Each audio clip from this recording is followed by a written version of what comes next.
د افغانستان کرکټ ملي لوبډله له 9 ماتو وروسته بیرته افغانستان کابل ته راورسېدله. مخکې له دې چې افغانستان کرکټ ملي لوبډله راورسېږي د افغانستان کرکټ بورډ لخوا ډېر زیات بدلونونه راغلل. په داسې حال کې چې افغانستان کرکټ ملي لوبډلې نړیوال جام کې خپلې 9 واړه لوبې وبایللې. ښاغلي فضلي وویل چې دغو لوبو کې به د لوبډلمشر ګلبدین نایب مدیریت او رول په اړه هم غور وشي چې د یوې اونۍ په موده کې به یې د برخلیک په اړه پرېکړه وشي.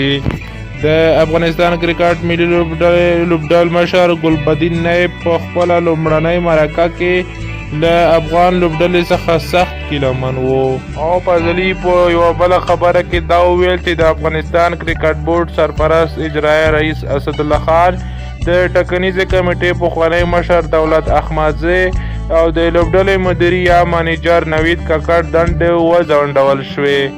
د کرکټ بورډ مشر عزیز الله فضلي وایي یوه کمیټه به د دوی کړنو څېړنه وکړي، که چیرې بې ګناه ثابت شول خپلو دندو ته به ادامه ورکړي.